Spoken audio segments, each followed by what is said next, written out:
Juga saya perkenalkan di sini mewakili Bapak Danrem, Bapak Kolonel Sulistyo hadir bersama saya karena permintaan dari Bapak Kepala Staf Angkatan Darat lewat juga Panglima Kodam 9 Udayana dan Danrem Wirasakti untuk nanti melakukan latihan perang-perangan di seluruh hutan di Pulau Sumba ini.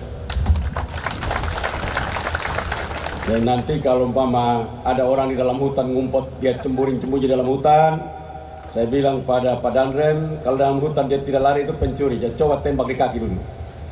Nah, beliau nanti tembak, nanti latihan tembak di situ.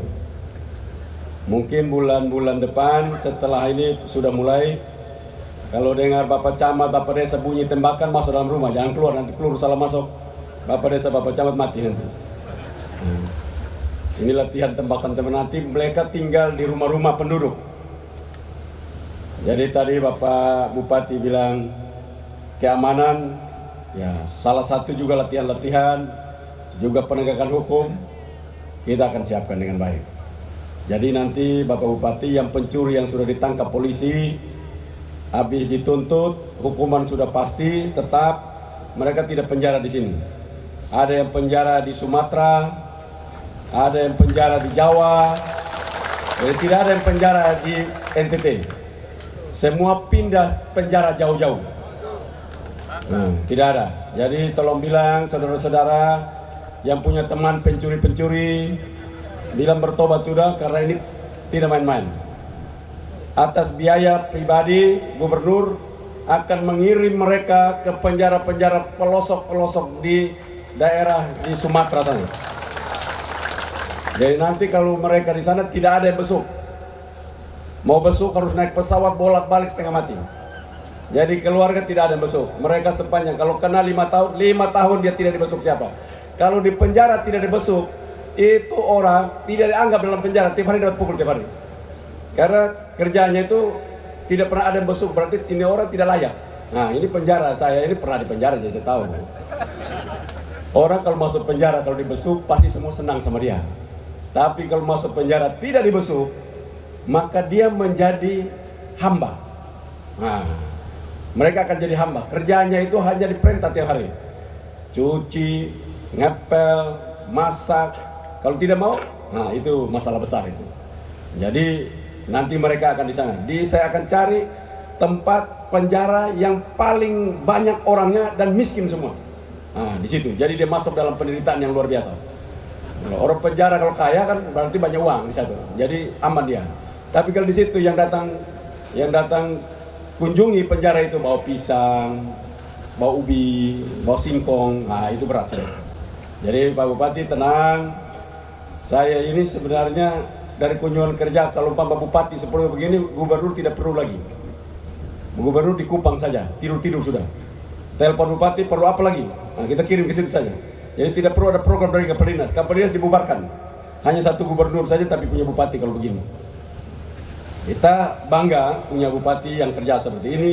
Bangga juga tentunya tidak terlepas dari anggota pimpinan dan anggota DPRD-nya tentunya.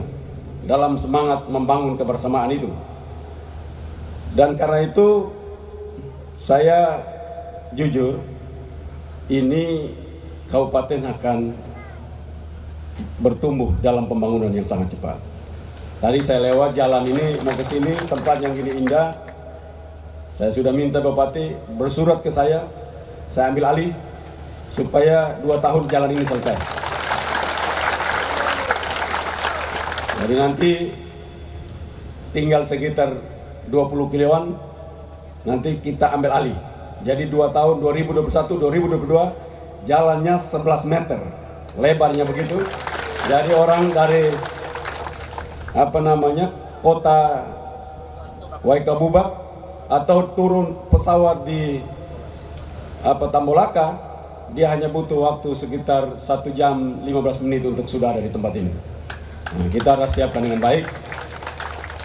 Karena kalau jalannya bagus, ya tadi saya lihat jalannya yang ke sini di pantai ini sudah sekitar 5 kilo sudah diaspal. Cuman muternya terlalu muter kiri kanan. Pak Bupati, kalau bangun kita ke depan, bangun jalan itu lurus. Nanti kalau yang mutar itu untung di kontraktor. Harusnya tadi jalannya tinggal sekian kilo saja, cuman kalau diputar terlalu jauh-jauh itulah menyebabkan. Jadi ke depan itu kita punya jalan, ya kecuali ada rumah, dan rumahnya sudah tidak boleh geser. Tapi kalau hutan seperti ini kan kita bisa motong cepat. Nah, ada yang tidak mau sumbang tanah untuk tanah supaya jalan di depan itu besar, itu saya pikir orang itu tidak layak untuk tinggal di Sumba Tengah. Jadi kita harus siapkan seperti itu ke depan. Kadis PU mana? Nah, bikin perencanaan tahun besok 2021-2022 jalan ini selesai. Ya, itu perintah. Kau pergi ambil lari dari kabupaten lain itu urusan kau di situ. Tapi di jalan dulu. Karena ini tempat indah, ekonominya pasti akan bagus. Kalau infrastrukturnya cepat, maka kita akan bisa membuat seluruh atraksi alam yang begini indah dapat kita kerjakan dengan baik. Jadi sebenarnya Sumba Tengah ini hebat sekali. Ini sejarah dengan saya Sumba Tengah ini. Saya yang memekarkan kabupaten ini. Saya mekarkan kabupaten ini yang tidak itu menabrak undang-undang. Jadi undang-undang tidak boleh memperbolehkan ini kabupaten jadi. Apa kenapa? Karena undang-undangnya 5 kecamatan, ini kabupaten dimekarkan 4 kecamatan. Itu menabrak undang-undang.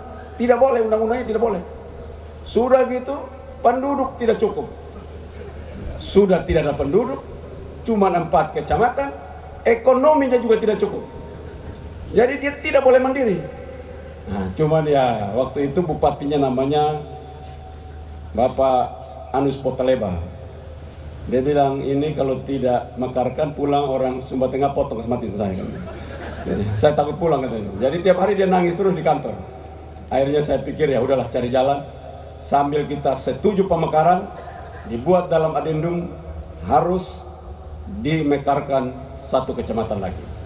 Umburatunggai kalau tidak salah. Betul ya. Nah, itulah sejarah kenapa ini kabupaten hadir hari ini.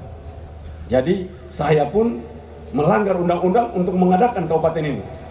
Jadi kalau hari itu kalau ada proses yang tidak jalan, kita bisa tangkap masuk penjara semua. Gara-gara Sumba Tengah. Tapi bagus karena berjalan dengan baik hari ini dan kita bersyukur. Seumpamanya bupati ini tidak tipu gubernur bahwa semua yang tadi dikerjakan itu benar.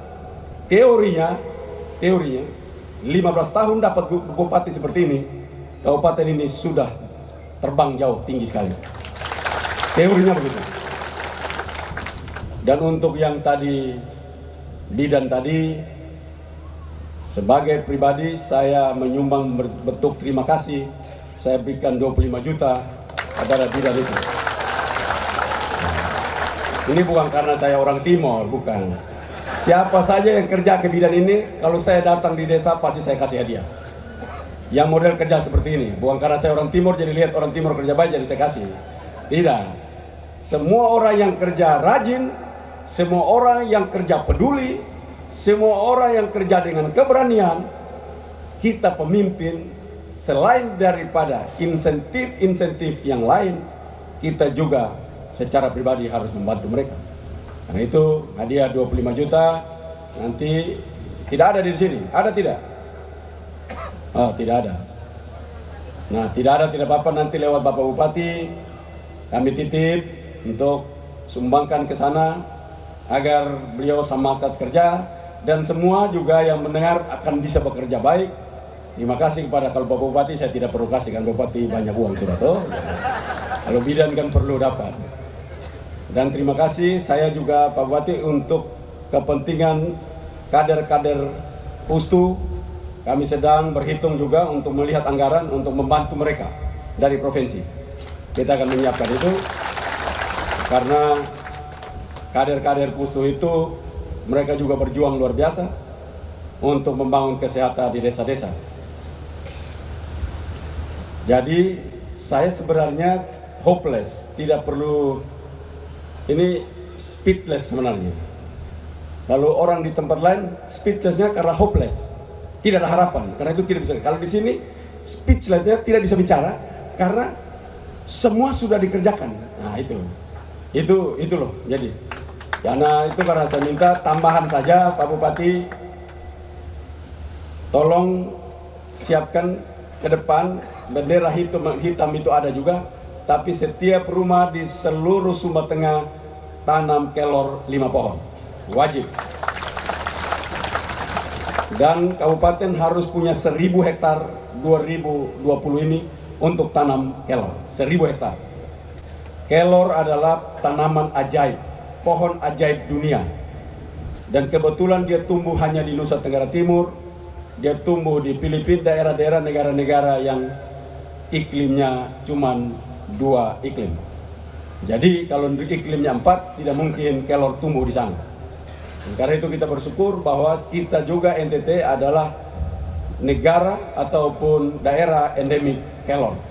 Kita bersyukur bahwa ini pohon ajaib, piara kuda boleh, piara babi boleh, tapi juga ada kelor.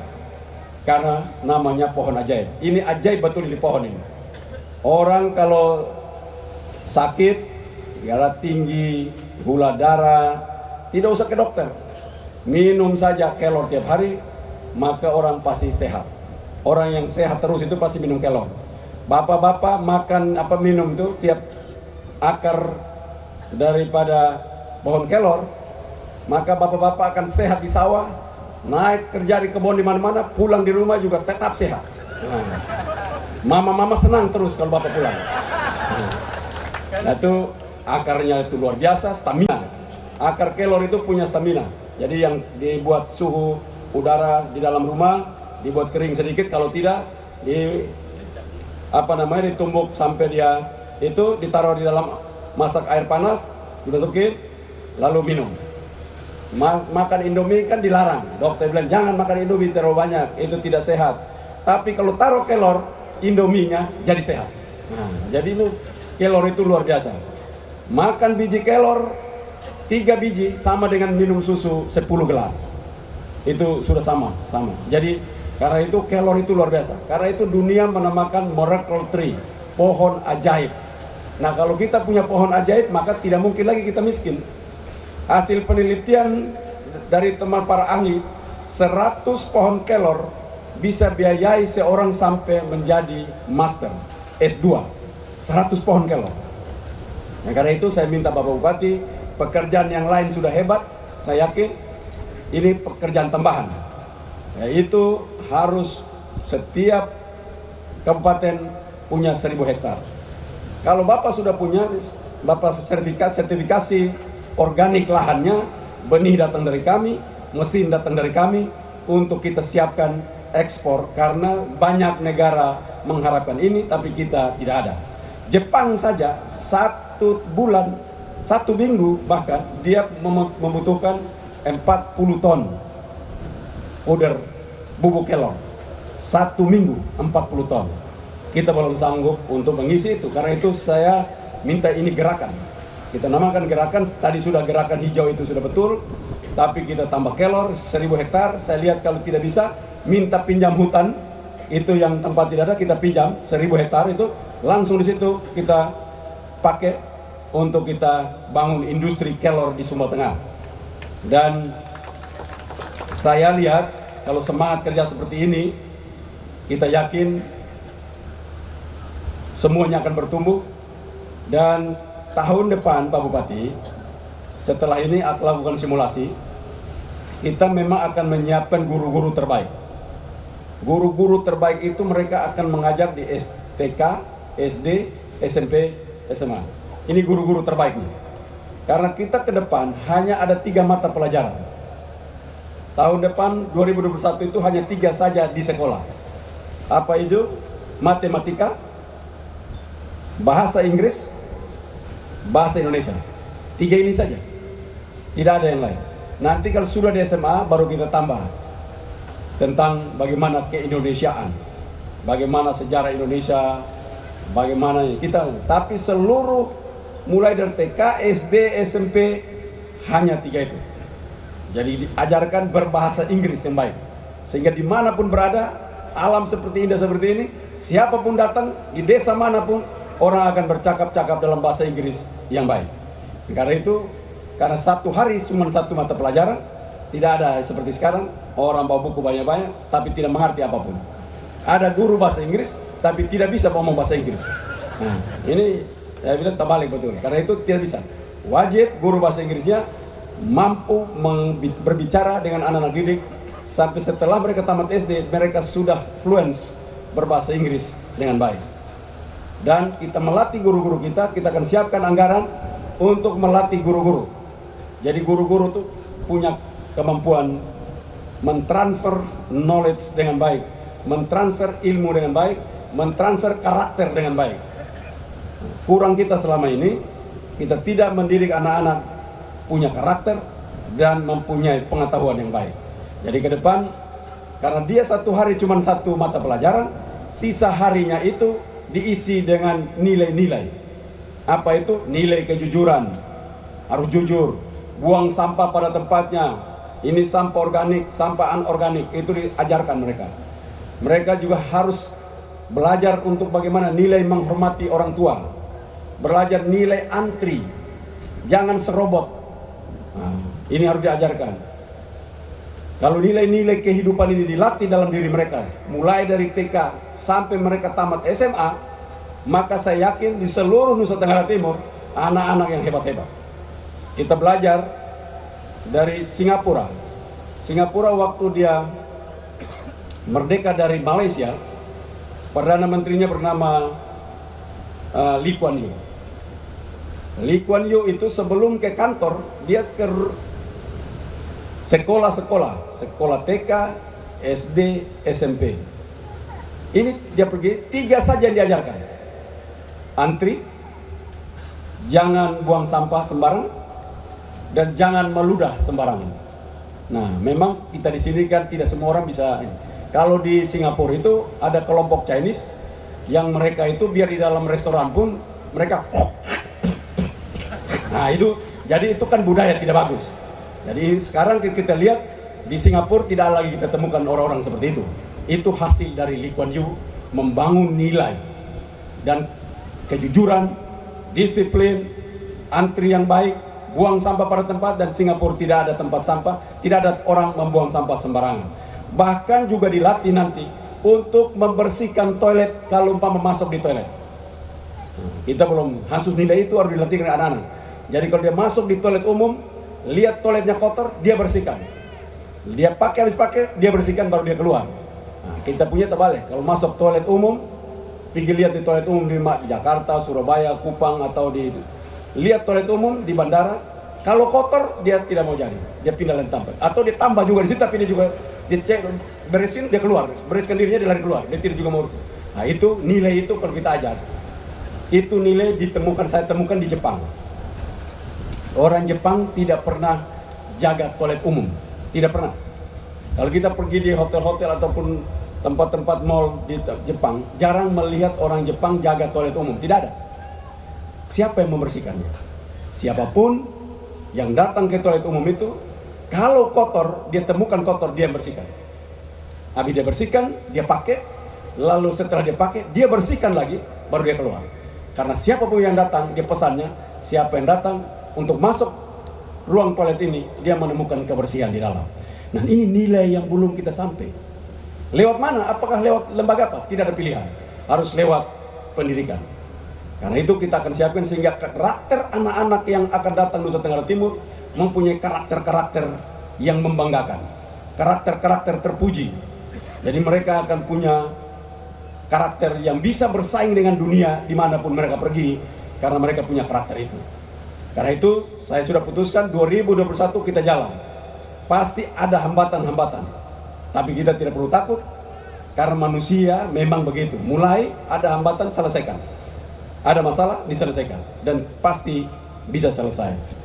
Dan saya yakin di tangannya Pak Bupati Sumba Tengah, ini akan, saya lihat Sumba Timur, Sumba Barat Daya, nanti saya akan bilang para bupatinya, kalau kerja tidak seperti Sumba Tengah, bahaya. Nanti Sumba Tengah paling miskin di Sumba, tapi nanti dia paling kaya di Sumba.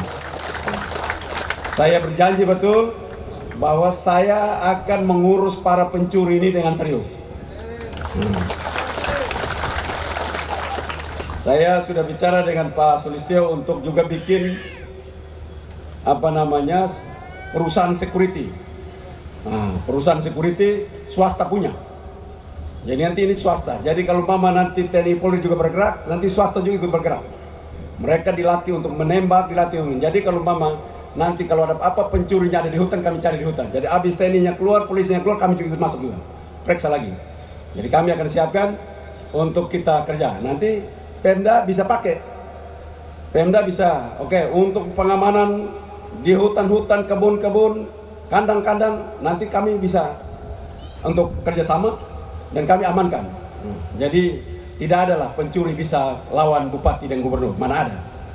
Bupati dan gubernur itu perangkatnya semua lengkap. Pencuri hanya modal parang saja mana bisa. Ini datang kita sumber ludah saja dia lari. Jadi tidak perlu lagi Bapak jaga malam, nanti kami yang atur.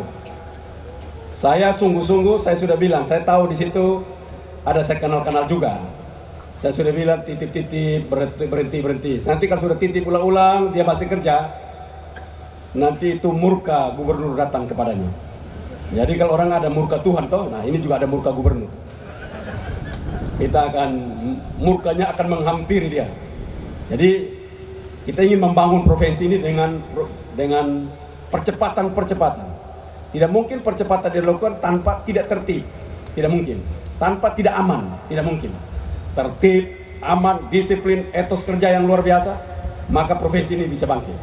Karena itu apa yang dimintakan oleh Bapak Bupati itu kewajiban. Untuk keamanan, Pak Bupati jangan takut. Pasti 1-2 ada pencurian, masih ada 1-2. Pasti. Tapi kita hitung baik, lihat siapanya. Kan pasti Pak Bupati kenal. Kasih saya namanya, kita kirim Ibu Pendeta, Bapak Pendeta, Pastor, kirim omong dia. Bertobat 1 kali. Kirim lagi, bertobat 2 kali. 3 kita bilang Bapak Polisi, mainkan. Nanti kalau sudah tidak bertobat, Pak Polisi tidak usah lagi, itu kami saja. Saya berdoa sungguh-sungguh supaya orang-orang itu berubah pada saat maksimal ditangkap sama Bapak-Bapak Polisi, masuk penjara, dia keluar, dia berubah, tobat. Kenapa? Kita siapkan. Ada kur pertanian itu sekitar 1 triliun tahun ini Menteri kasih ke NTT. Kalau kur ini kita pakai dengan benar, kelompok-kelompok taninya kita disiapkan dengan benar, maka kur ini kita kasih dengan mereka dengan bunga yang sangat rendah, 6%. Bunga yang sangat rendah. Itu kerja apa saja jadi. Apalagi kalau Sumba Tengah mau berubah, pencuri-pencuri mau berubah, mau kerja dengan kerja sapi yang benar, kerja babi dengan benar, maka saya berani subsidi lagi 6% itu menjadi 3%. Kalau yang mau berubah. Jadi berubah dari orang yang dulunya pencuri, berubah menjadi peternak. Bagaimana caranya? Karena pemerintah pusat sudah subsidi bunganya 6%, tapi bagi mereka yang serius mau berubah, kelompok-kelompok yang mau kerja rajin, gubernur subsidi lagi untuk tinggal 3%. Kita berani untuk lakukan langkah itu. Nah, ini langkah untuk percepatan. Langkah untuk orang kerja. Ini tidak bisa subsidi ini kepada kasih Pak Ming punya kelompok tani atau kelompok untuk peternak kita kasih, tidak bisa. Yang mereka yang betul-betul miskin, yang mereka mau membuat peternakan babi, kambing, sapi, kerbau, kuda, ayam. Nah, ayam ini apa lagi? Ini ayam ini, orang Sumba, satu pulau besar ini, kalau Natal, itu dia menyumbang inflasi terbanyak kepada inflasi Nusa Tenggara Timur. Kenapa tahu? Karena telur tidak ada. Satu pulau ini tidak ada telur. Nah, jangan ketawa pikir telur yang itu, tidak. Ini telur tidak ada. Jadi semua datang dari Surabaya dan Bima. Karena itu Pak Bupati, harus kita bangun peternakan ayam petelur. Tidak ada. Kita bangun yang besar, persiapkan betul, tanam jagung, kita bikin pakan ternak, dan kita juga menyiapkan ayam petelur. Saya ingin agar kita ke depan tidak lagi inflasi dari telur ini menghambat perekonomian Nusa Tenggara Timur. Mulai dari Sumba Barat Daya sampai Sumba Timur, kalau 2 orang saja kerja ayam petelur kayaknya bukan main. Tidak ada lagi. Datangnya dari Bima, datang dari Surabaya. Jadi kita ini begitu banyak capital flight yang begitu luar biasa membebani kita. Kita punya cabai pun, bawang pun bisa datang dari Bima. Bayangkan, hebat betul ini orang Sumba ini.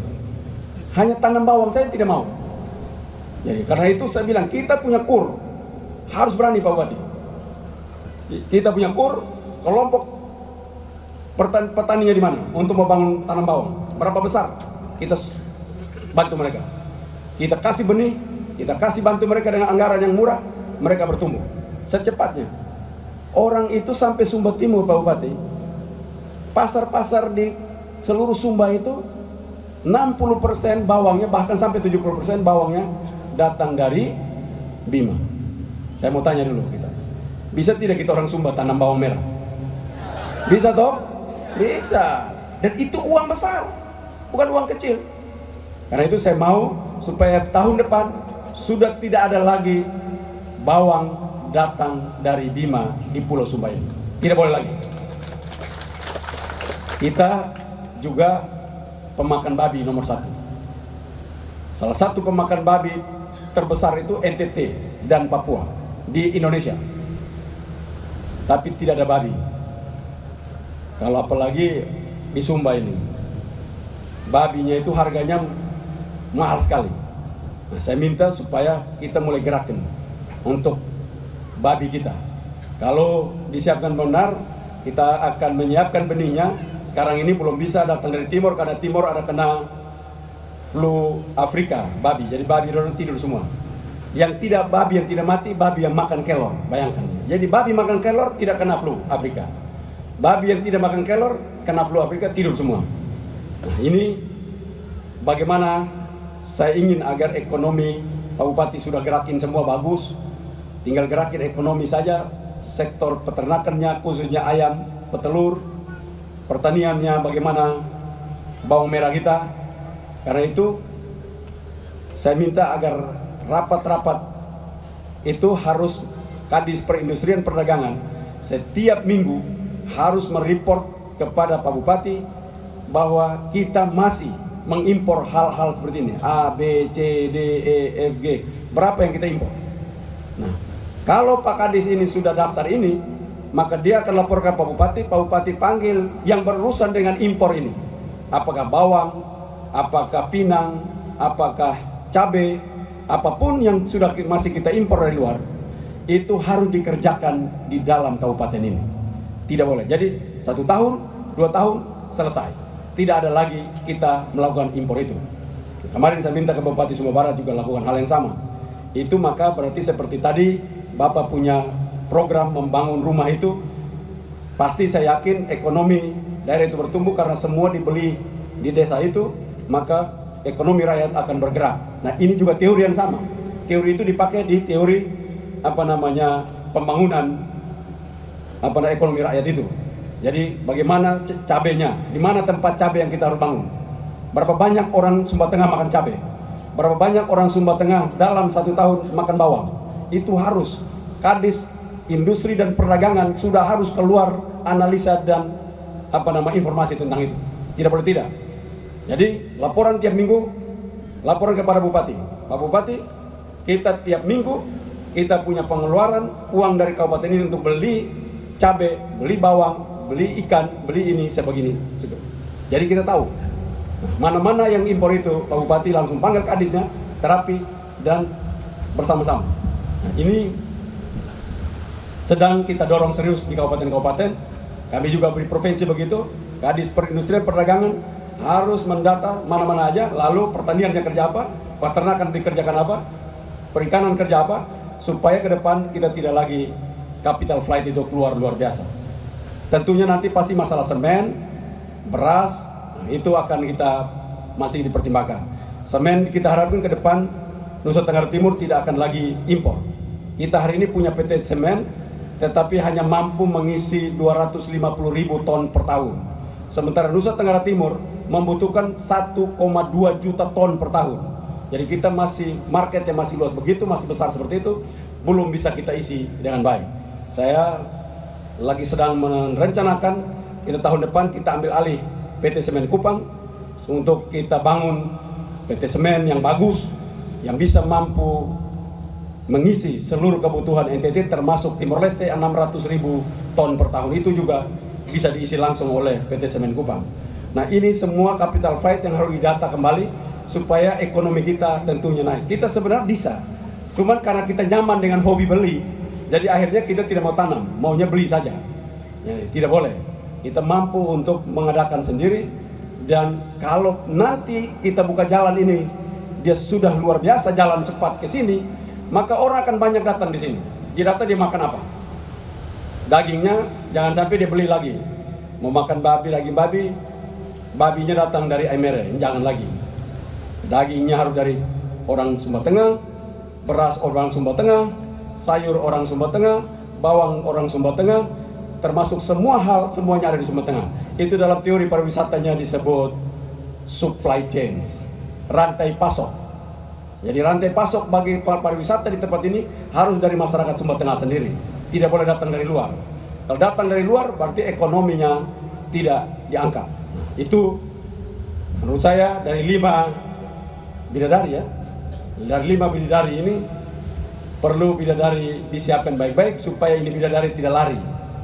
Soalnya kalau masuk taruh 5 bidadari, kalau tidak ada supply chain, rantai pasoknya tidak ditaruh dengan benar, maka bidadarinya lari karena diambil oleh orang lain.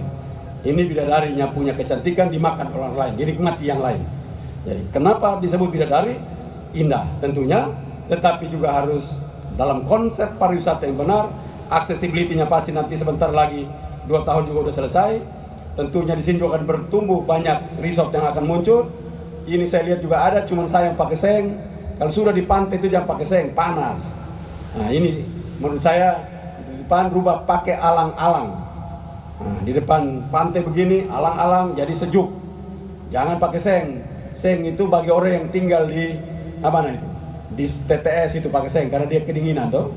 Tapi kalau yang panas begini kalau pakai seng kita bisa kurus lama-lama di dalam sini karena apa namanya panas luar biasa.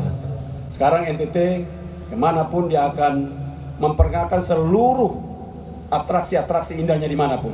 Karena itu Bapak Bupati nanti ada Jonathan di sini kerjasama untuk dibuat dalam sebuah video yang bagus supaya masuk di dalam apa namanya website pariwisata Nusa Tenggara Timur, Eksotik NTT, Eksotik Sumba Tengah dengan 5 bidadarinya itu. Kita tahun ini dapat bantuan sperma wagyu dari Menteri Pertanian 100. Nah, nanti kita akan bangun, saya sudah putuskan Sumba menjadi tempat pembangunan sapi ini. Ini sapi punya harga 1 ekor 1,5 miliar. Jadi tidak murah, ini sapi mahal. Kenapa saya keras terhadap para pencuri ini? Karena saya mau bangun sapi mahal di tempat ini, di Pulau Sumba ini. Nah, karena bangun sapi mahal, maka kita siapkan dengan benar. Ini sapi sejak dia lahir tidak bergaul. Kalau sapi lain kan bergaul, ini sapi tidak bergaul, dia tidak sosialisasi. Dia lahir datang, dia tengah tempat, tiap hari dipijit, dia minum dan makan enak. Dia minum alkohol. Nah, jadi nanti kita punya alkohol juga bikin yang bagus, kasih dia minum. Kalau di Jepang minumnya bir. Nah, di negara-negara lain, Afrika, di Australia, di mana-mana juga bir. Saya bilang nanti kami kasih dia Sophia. Nah, kita bikin yang siapkan yang sekitar 5% alkoholnya supaya ini sapi minum alkohol. Jadi dia minum alkohol, dia makan kacang-kacang, dia makan enak. Ini sapi makan enak. Jadi kita jual pun luar biasa. Satu potong seperti ini kalau di restoran kita makan harganya 2,5 juta sepotong seperti ini. Ini sapi ini. Jadi kita mulai bangun sapi ini.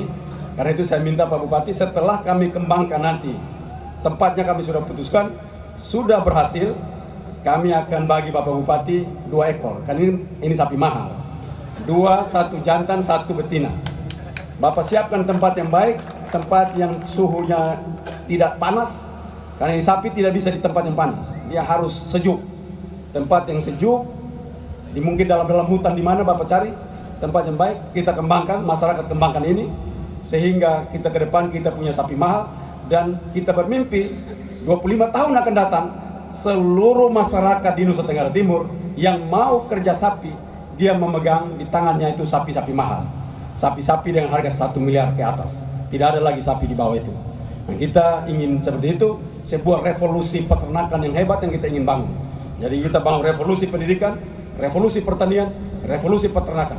Kita bangun semua, sehingga kita ke depan kalau makan daging itu enak mati. Sekarang ini kalau kita makan daging, kita makan orang pikir kita marah orang, muka kita asam sambil kita kunyah. Nah itu daging murah. Tapi kalau daging makan sambil senyum, lembut sekali, rasa makan lidah. Nah itu lembut sekali. Itu sapi. Kita perkenalkan itu. Saya telah minta teman-teman dari Brasil untuk membantu kita. Ada teman juga dari Jepang yang juga akan masuk untuk membantu kita, untuk kita punya mimpi-mimpi ini bisa dapat terjadi, dapat terlaksana. Dan kita bermimpi satu saat kita sudah mati Pak Bupati, tapi kita lihat dari surga kita punya masyarakat di NTT hidup dalam kesejahteraan yang luar biasa. Dan sekolah tinggi ilmu pariwisata setelah kita siapkan, sekolah pariwisata di Sumba Barat Daya, Sumba Barat, Sumba Tengah, Sumba Timur, maka sudah cukup untuk kita bangun sekolah tinggi pariwisata di Sumba Tengah, tepatnya Sumba Tengah. Nah itu sekali lagi, saya setelah perkunjungan saya ini, saya menemukan bupati yang luar biasa. Arahan saya tidak banyak. Biasanya Bapak saya arahkan 5 jam baru saya berhenti. Cuman sekarang ini tidak boleh lama-lama. Harusnya Pak Bupati lebih lama, saya lebih sedikit. Karena itu terima kasih Pak Bupati sekali lagi dan seluruh masyarakat dan para pimpinan OPD Kabupaten Sumba Tengah. Mudah-mudahan kalian tidak sedang menipu gubernurnya. Dan kalau itu dikerjakan dengan benar, saya pasti kita akan melihat masa depan. Tahun depan kita sudah lihat sebuah kebangkitan hebat di Sumba Tengah ini. Sekian, terima kasih. Salam, salve, wassalamualaikum warahmatullahi wabarakatuh. Om Santi Santi Santi Om. Namo Buddhaya. Salam kebajikan. Yang tidak jawab itu pasti dia bisu atau dia tidak tahu, atau dia warga negara asing. Terima kasih.